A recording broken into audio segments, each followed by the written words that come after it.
American psycho जो कि एक साइकोलॉजिकल हॉरर फिल्म है जिसकी घुमा देने वाली रियलिटी एंड में हमारे सामने आती है। साल 1998 की बात है। मूवी के मेन कैरेक्टर पैट्रिक को दिखाया जाता है जो कि न्यूयॉर्क शहर का एक इन्वेस्टमेंट बैंकर है और इसकी लाइफ काफी ज्यादा बनावटी होती है जो कि महंगे कपड़े पहनकर महंगे रेस्टोरेंट में जाकर दिखावा करता है और ये सब कुछ पैट्रिक अपनी फियोन्सी और अपने साथियों को दिखाने के लिए करता है। यहाँ तक कि इसके जो साथी थे उनमें से कई लोग तो इसे पसंद भी नहीं किया करते थे। पैट्रिक उन्हें अपनी जिंदगी के बारे में बता रहा होता है कि वो क्या क्या चीजें इस्तेमाल करता है, जैसे कि डिजाइनर्स के बने हुए कपड़े, lavish furniture, special music collection और बहुत कुछ। और इसके आसपास बैठे साथी इसी की तरह ही होते हैं। उसी टाइम उन्हीं में से बैठा हुआ पैट्रिक का एक साथी खुद को पैट्रिक से बड़ा दिखाने के लिए एक अपना विजिटिंग कार्ड निकालता है और जो उसका विजिटिंग कार्ड था वो पैट्रिक के विजिटिंग कार्ड से काफी ज्यादा अच्छा और महंगा था और सब उसे पसंद करते हैं। और पैट्रिक को बहुत ही ज्यादा गुस्सा आता है कि कैसे उसके साथी पॉल का विजिटिंग कार्ड मेरे कार्ड से ज्यादा अच्छा है।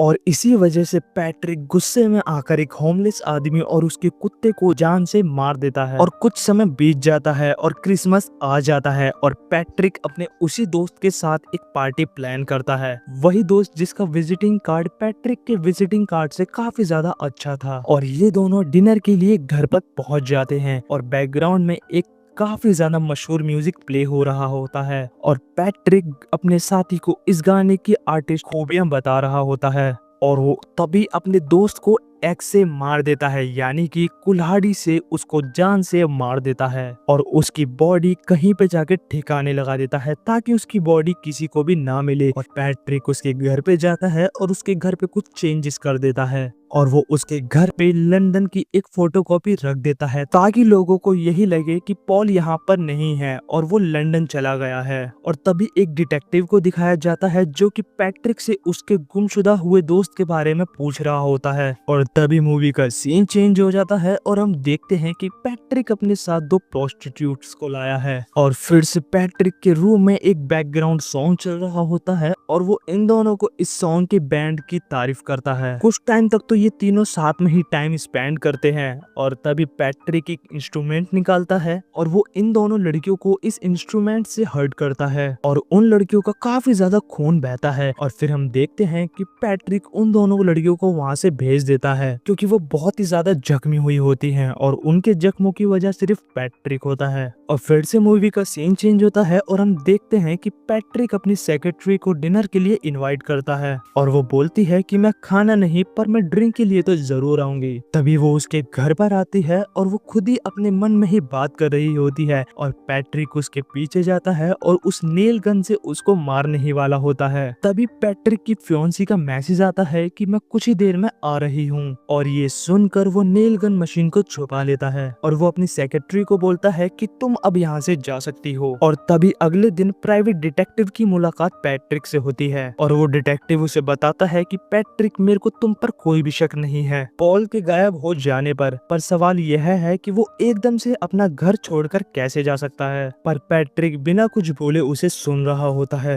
अब क्योंकि पॉल का घर बिल्कुल खाली था तो वो दोबारा से दो प्रोस्टिट्यूट को पॉल के घर पे बुलाता है और वो उन दो में से एक लड़की का वहाँ पर मर्डर कर देता है और दूसरी लड़की वो ये सब देख लेती है और अपनी जान बचा के भागने की कोशिश करती है। और जब वो लड़की बाहर जाने का रास्ता देखती है तो उसको काफी सारी लाशें भी दिखाई गई थी और ये वही लोग थे जो कि पैट्रिक द्वारा मारे गए थे। और तभी हमें पैट्रिक दिखाया जाता है जिसके हाथ में चैन शो होती है और वो उस लड़की के ऊपर उस चैन शो को फेंक देता है और इस चैन शो को उस लड़की के ऊपर गिरने से उसकी वहीं पर मौत हो जाती है। तभी एक रात पैट्रिक एटीएम यूज करने के लिए जाता है और वहाँ पर वो एक बिल्ली को देखता है और जब वो एटीएम यूज कर रहा होता है तो एटीएम की स्क्रीन पर एक मैसेज पॉपअप हो जाता है जिसमें लिखा होता है फीड मी ए स्ट्रे कैट, जिसका हिंदी में मतलब होता है कि आवारा बिल्ली मुझे खिला दो। तभी पैट्रिक उस बिल्ली को गन से मारने वाला होता है। तभी वहाँ पर एक औरत आकर उसको रोक देती है कि आखिरकार तुम इस मासूम बिल्ली के साथ ये सब क्या कर रहे हो।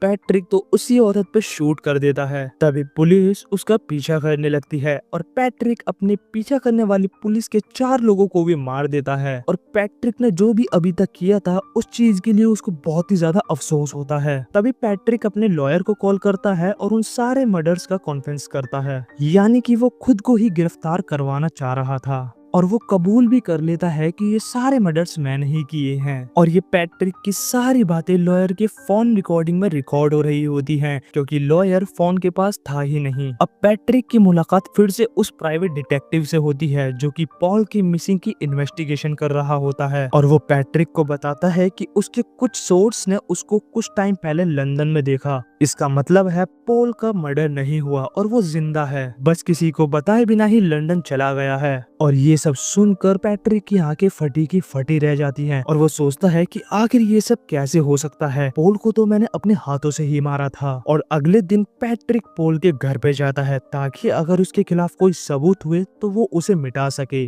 और पैट्रिक देखता है कि वो घर तो बिल्कुल खाली था और किसी ने उस घर को बेचने की तैयारी भी कर दी है। और तभी प्रॉपर्टी डीलर से पता लगता है कि ये घर तो पॉल का है ही नहीं। और यहाँ पर फिर से एक और बार पैट्रिक की आंखें फटी की फटी रह जाती हैं। तभी पैट्रिक की सेक्रेटरी देखती है कि उसने अपने ऑफिस डॉक्यूमेंट्स में मर्डर्स की ड्राइंग बना रखी है, जो कि देखने में बहुत ही ज्यादा ब्रूटल और दिल को हिला देने वाली थी। और फिर से मूवी का सीन चेंज होता है और पैट्रिक अपने वकील से मिलता है और वो उसको याद दिलाता है अपनी उसी रिकॉर्डेड कॉल्स का। और वो उसके सामने भी कन्फेस करता है कि मैंने बीते हुए कुछ दिनों में काफी ज्यादा मर्डर्स किए हैं। और उसका वकील उस पर हंसता है और बोलता है कि तुम मेरे साथ मजाक कर रहे हो। वो कहता है कि ऐसा हो ही नहीं सकता कि तुमने पॉल को मार दिया हो, क्योंकि कल ही पॉल ने मेरे साथ लंदन में डिनर किया था। और ये सब सुनकर पैट्रिक बहुत ही ज्यादा कंफ्यूज और थक चुका होता है, क्योंकि पहले तो सिर्फ डिटेक्टिव ने ही पॉल का जिंदा होने का सबूत बताया था और अब वकील भी बता रहा है। और पैट्रिक कुछ भी समझ नहीं पा रहा था और वो अपने घर आ जाता है। बेसिकली पैट्रिक इन सारे होने वाले मर्डर्स की हेलुसिनेशन कर रहा होता है, यानी कि किसी ऐसी चीज को रियल समझना जो कि एक्चुअल में थी ही नहीं।